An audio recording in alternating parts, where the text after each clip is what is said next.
So there's no such thing as exact differences in male and female. There are what I call 20%ers. 20% girls aren't as bothered by making mistakes.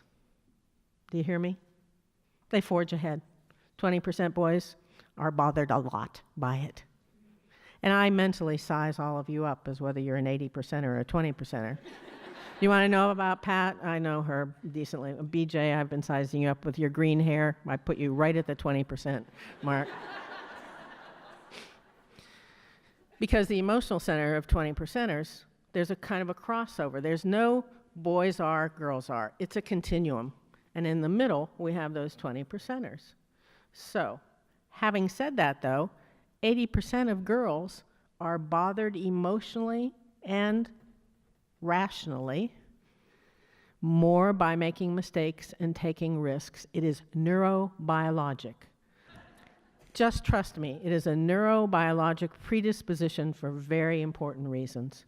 And so we must go against this. I call it hug the monster. And we're going to see that. My Dana was afraid of swimming. What did I do? I signed her up for swimming lessons when she was 3.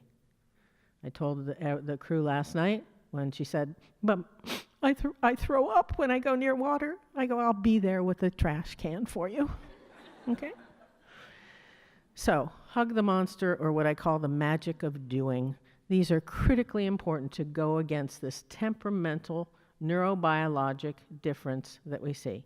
With girls who are 20%ers, you have to modulate them in the other direction and get them not to try to climb a cliff without putting on some kind of harness or something so that they stay alive long enough to be able to learn from their mistakes. So you see what you're doing? You're modulating kids, whether they're 80%ers or they're 20%ers. So I could show you slide after slide that documents that although we have the same basic hardware up here, it's organized very differently, it's attached very differently, and it has some significant factors that we need to understand in helping to raise sturdy males and females. So why does this matter to you? I want to go back to the research. My opinion is one thing, but I want to use research so that you can't argue with me. I want you to believe that everything I say is true and right. And so I'm going to go back to research to support it. The research shows that over time, the approach taken with girls, which we're going to go over,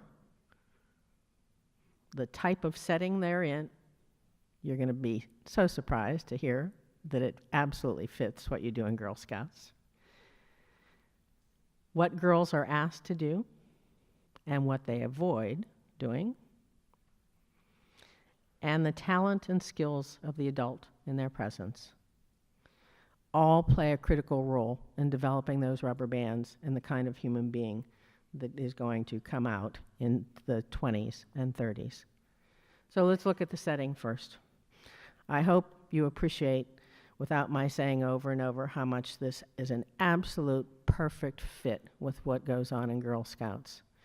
What the research says is this: girls who spend enough time in a single gender setting tend to do better in the present and throughout life in terms of self-esteem, leadership, and achievement. Did you hear me? You better fight tooth and nail against the Boy Scouts co-ed program. It is a travesty. If I were a consultant for the Boy Scouts, I would have told them to go co-ed, because boys do better in terms of language development, social skills, and a whole variety of other things with girls. Plus, they needed the money in terms of number of people who were signing up for the Boy Scouts because they were going down the tubes. But they are using girls to do this. I can say this to you. Your leaders can't put it quite as bluntly as I'm putting it. It's a travesty because of this research. I work with girls' schools all over the world. Not that every girl has to go to a girls' school. It just says enough single-gender setting. But if I have a girl that I'm not sure about how sturdy she's going to be, and I have the opportunity, I'm going to send her to a girls' school. But less than 1% of girls in the world have that opportunity. It's up to organizations like you the Girl Scouts, Girls Inc., and a variety of others. Girl Scouts more prominently than any other. You touch the lives of more girls than any other girl organization.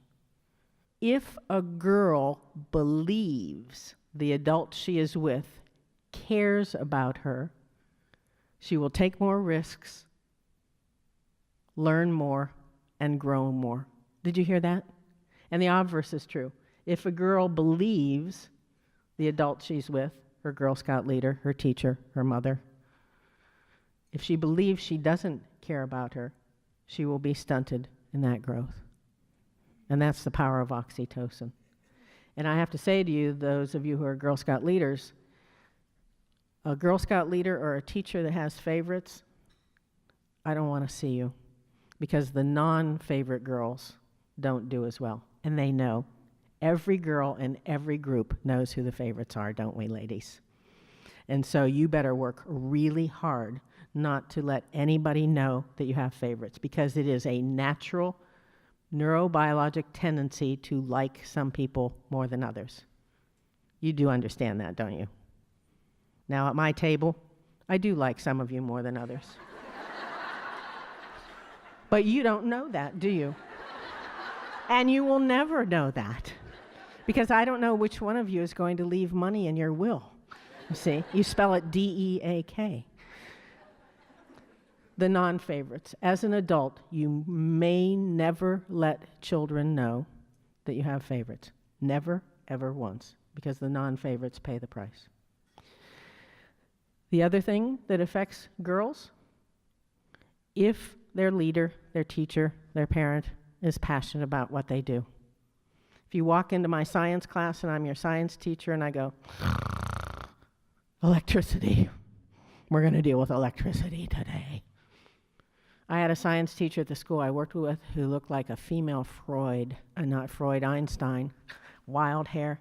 The girls couldn't wait to get to her science class. They would bring in things like gooey worms and things because Mrs. Farrell was so passionate about science. So the adults in the lives of children need to, through osmosis, let them know that they care about them and let them know that they're passionate about what they're doing with them or their role in raising them. The approach. Here's where we look at Girl Scouts again. This is the approach that the research supports for the best change in a positive way in girls. Collaborative, team, working together, communicating, with some individual stretching. I can't tell you how much I like those new badges. I love the individual stretching, but you do it in a container that is the best container for growth of a girl, a caring group of females. And then you get your best possible stretch. The next part that we look at is what girls are asked to do. The key word is the magic of doing. It's one thing to sit there and watch somebody do something. It's a whole other. This thing acts like a muscle. And when it does something, it changes. So I could talk until I'm blue in the face to Dana about swimming, and it doesn't change her at all. But as soon as she walks into that water, it does. I call it the magic of doing. Doing things that are meaningful, hard, take courage, increases self-esteem. Why do I care about self-esteem? I've studied self-esteem for 40 years. I've written books on it. I've spoken on every continent except Antarctica. The penguins don't care. The best predictor of happiness and success in life for females is self-esteem. Did you hear me? Not beauty, not money, not intelligence, although I would take some of all three. I'm not opposed to them at all. But it's the self-esteem.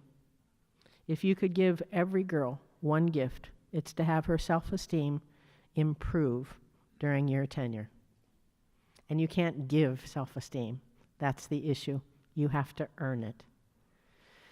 One of the main ingredients in self-esteem is confidence. Some people, like my Dana, were born with a teaspoonful, and some people are born with a quartful.